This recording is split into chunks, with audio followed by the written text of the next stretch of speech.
अपने भारत के इतिहास में अब तक के 80 साल के इतिहास में आपने पहली बार कब सुना था कि किसी सिटिंग चीफ जस्टिस को किसी यूनिवर्सिटी में एज ए चीफ गेस्ट में आने से विरोध किया गया?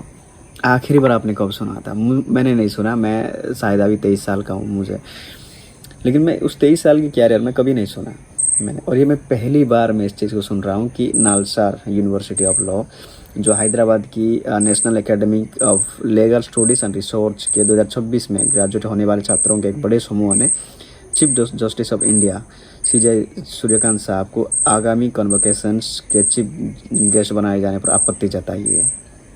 ठीक है, ये पहली बार मैं सुन रहा हूँ इस चीज़ को, और वाकई में मुझे थोड़ा सा सोचने पर मजबूर कर रहा है कि ऐसे क्या है कि अब ये आपत्ति जताई गई है यूनिवर्सिटी मैनेजमेंट को। चिट्ठी लिखी गई है, दरखास्त लिखा गया है कि आप उन्हें बदलाइए, दूसरे और किसी गेस्ट को चीफ गेस्ट के तरीके से बुलाने को रिक्वेस्ट की गई, लेकिन सीजीआई सूर्यकांत साहब को एज ए चीफ गेस्ट ना बुलाने की अपील की गई है। और ये ऐसे नहीं एक या दो, ऐसे नहीं है, 450 से ज़्यादा स्टूडेंट्स ने इस अपील की है उस कॉलेज यूनिवर्सिटी मैनेजमेंट को। ये सोचने पर मजबूर करता है। पर यहाँ पर एक अच्छी बात, यहाँ पर एक ध्यान देने वाली बात ये है कि ये जो विरोध हो रहा है, ये जो आपत्ति जताई गई है, ये सडन आपत्ति जताई नहीं गई है। असल में ये इस आपत्ति के जो कारण है वो सीजेबी प्रोटेस्ट को लेकर है। जब संसद मार्च के दौरान पुलिस ने बर्बरता करी स्टूडेंट्स के ऊपर, उस वक्त जब एक वकील ने सुप्रीम कोर्ट में इसे लेकर पिटीशन दाखिल करने का प्रयास करी, तो सूर्यकांत साहब ने कहा था कि हमारा वक्त बर्बाद मत करिए और आप अपने वक्त भी बर्बाद ना करिए। कुछ इस तरह की स्टेटमेंट था। उसके बाद उस वक्त बहुत ज़्यादा चर्चाएं हुई थी, देश भर में छात्राओं ने इस पर चर्चाएं की थी, लोगों ने चर्चा किया था कि क्या हो रहा है अभी सुप्रीम कोर्ट में, ये सब चीज़ें। सो उस वक्त का बयान को लेकर ही ये जो विरोध जताई जा रही है या आपत्ति जताई जा रही है, ये बताई जाती है।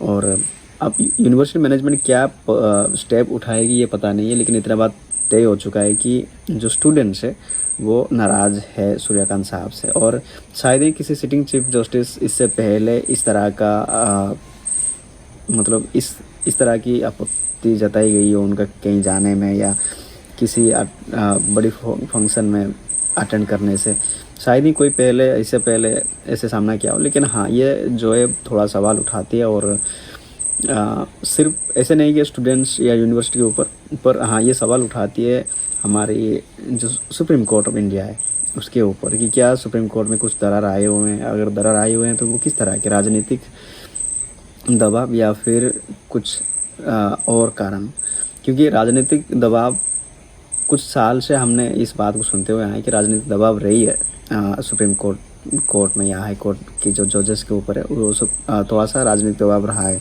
सो ऐसे में दबाव है या नहीं है वो तो कहना मुश्किल है, लेकिन ये जो आपत्ति जताई गई है या विरोध प्रदर्शन की जा रही है या फिर चिट्ठी पत्रिका के जरिए जो आपत्ति जताई गई है उन्हें चीफ गेस्ट ना बनाने का, वो सवाल ज़रूर उठाती है सुप्रीम कोर्ट के किरदार पर, खास करके ये सीजेबी प्रोटेस्ट में जो कुछ हुआ उससे लेकर। शुक्रिया, मैं हूँ कृष्णा।